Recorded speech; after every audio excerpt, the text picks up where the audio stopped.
Hello my dear students, welcome to my channel Triyasha study centre.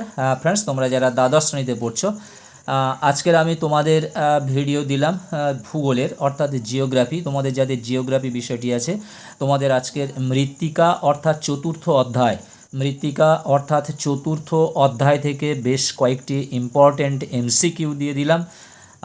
আশা করি তোমরা এই এমসিকিউগুলো খুব ভালো করে তৈরি করবে। তোমরা জানো যে তোমাদের মৃত্তিকা চ্যাপ্টারটি বেশ বড় চ্যাপ্টার, কতগুলি সেগমেন্ট নিয়ে মৃত্তিকা, 4-5টা সেগমেন্ট আছে। এই 4-5টি সেগমেন্ট থেকে মোট আমি তোমাদের জন্য 25-26টি এমসিকিউ নিয়ে এসেছি। আশা করি এর থেকে তোমরা দুটো প্রশ্ন কমন পেয়ে যাবে। বন্ধুরা, তোমাদের যাদের জিওগ্রাফি আছে, জিওগ্রাফির চতুর্থ অধ্যায় মৃত্তিকা থেকে ইম্পর্ট্যান্ট এমসিকিউ। তোমরা যারা চ্যানেলটি এখনও সাবস্ক্রাইব করোনি, তোমরা অবশ্যই চ্যানেলটি সাবস্ক্রাইব করে নাও, বন্ধুদেরকে লিঙ্ক শেয়ার করো, একটা লাইক করে দিও, প্রয়োজনে কমেন্ট করো। আর তোমাদের কাছে রিকোয়েস্ট রইল, তোমরা পুরো ভিডিওটা দেখছো না কেউ, তোমরা পুরো ভিডিওটা দেখো। পুরো ভিডিওটা দেখো, তাহলে তোমাদের প্রশ্ন উত্তরগুলো তোমরা খুব ভালোভাবে তৈরি করতে পারবে, বুঝতে পারবে, দেখতে পারবে। এসো আমরা প্রশ্ন উত্তরগুলো আমরা তাড়াতাড়ি পড়ে নিই, কারণ এই ভিডিওটি খুব দীর্ঘায়িত করব না, বড় করব না। 5-6 মিনিটের মধ্যে এই ভিডিওটি আমি শেষ করব।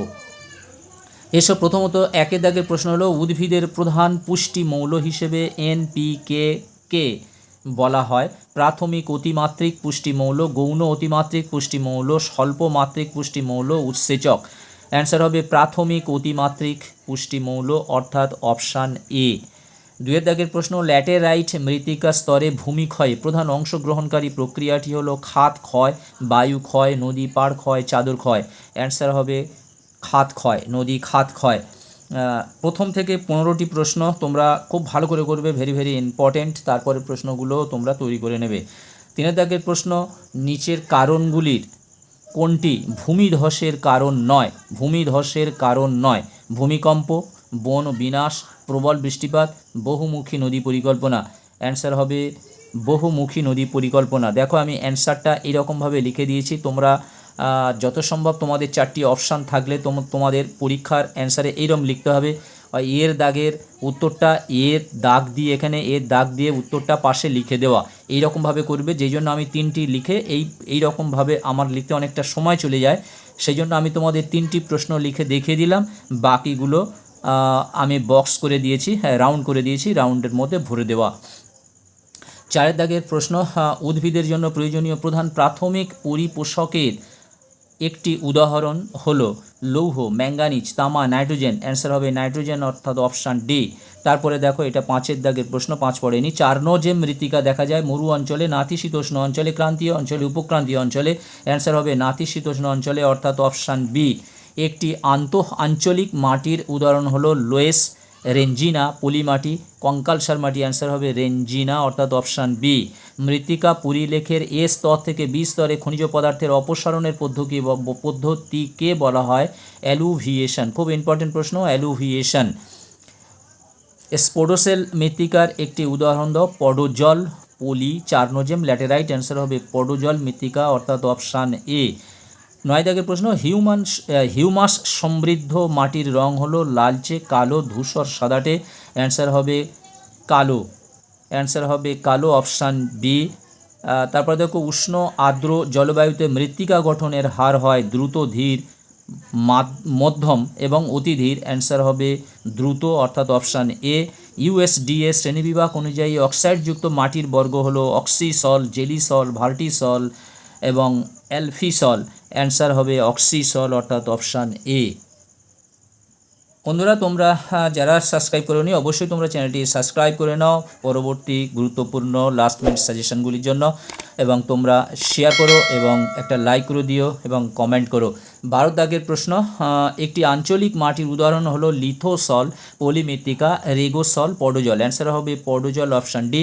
এবং তোমরা পিডিএফের জন্য আমার হোয়াটসঅ্যাপ নাম্বারে যুক্ত হও 9732818391। তোমরা হোয়াটসঅ্যাপে যুক্ত হও, ওখান থেকে তোমরা পিডিএফ পেয়ে যাবে, ক্রমশ পিডিএফ পেয়ে যাবে। 13 দাগের প্রশ্ন, উত্তর পূর্ব ভারতের মৃত্তিকা ক্ষয়ের প্রধান কারণ হলো অধিক বৃষ্টি, ঝুম চাষ, ভূমিধস, অধিক জলসেচ। অ্যান্সার হবে ঝুম চাষ, অর্থাৎ অপশান বি। ইলুভিয়েশন প্রক্রিয়া মৃত্তিকার এ স্তর, বি স্তর, সি স্তর না ডি স্তর সংগঠিত হয়? ইলুভিয়েশন প্রক্রিয়ায় মৃত্তিকার স্তর হলো বি স্তর, অর্থাৎ অপশান বি। রাসায়নিক আবহবিকারের আধিক্য লক্ষ্য করা যায় মরু অঞ্চলে, শুষ্ক নাতিশীতোষ্ণ অঞ্চলে, নাতিশীতোষ্ণ জলবায়ু অঞ্চলে, নিরক্ষীয় জলবায়ু অঞ্চলে, মেরু জলবায়ু অঞ্চলে। অ্যান্সার হবে নিরক্ষীয় জলবায়ু অঞ্চলে। এরপর দেখো অপশান ছাড়া আমি 6টি প্রশ্ন তোমাদের কাছে রেখেছি। প্রশমিত মাটির পিএইচের মান হলো 7। অগ্নুৎপাতজাত পদার্থ দ্বারা গঠিত মৃত্তিকা হলো অ্যান্ডিসল। চুনা পাথর থেকে সৃষ্ট ধূসর রঙের মৃত্তিকাকে বলে রেঞ্জিনা। সবচেয়ে বেশি হিউমাস দেখা যায় পর্ডজল মাটিতে। মৃত্তিকা গঠনের একটি প্রধান নিয়ন্ত্রক হলো জলবায়ু। মরু অঞ্চলের ধূসর রঙের লবণাক্ত মৃত্তিকা বলে সোলাঞ্চাক। 22 দাগের এবং 23 দাগের আরও 2টি প্রশ্ন আমি অপশান সহ রেখেছি। নাতিশীতোষ্ণ তৃণভূমি অঞ্চলের মৃত্তিকা হলো ভার্টিসল, অক্সিসল, মলিসল, জেলিসল। অ্যান্সার হবে মলিসল, অর্থাৎ অপশান সি। 23 দাগের প্রশ্ন, মাটিতে পিএইচের মান 7-এর বেশি হলে মাটির প্রকৃতি হবে অম্লধর্মী, ক্ষারধর্মী, লবণাক্ত, চুনময়।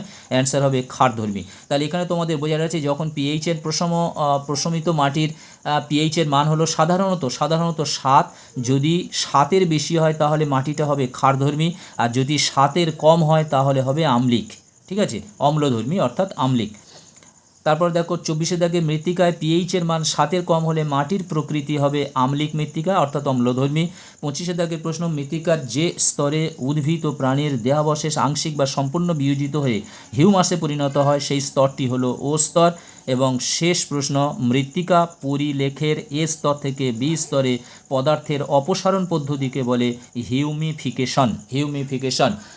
বন্ধুরা, আজকের মতো এই ভিডিওটি এখানে শেষ হলো। তোমরা যারা সাবস্ক্রাইব করোনি অবশ্যই সাবস্ক্রাইব করে নাও, বন্ধুদেরকে লিঙ্ক শেয়ার করো এবং তোমরা পিডিএফ পাওয়ার জন্য হোয়াটসঅ্যাপ নাম্বারে যুক্ত হও 9732818391 এই নাম্বারে।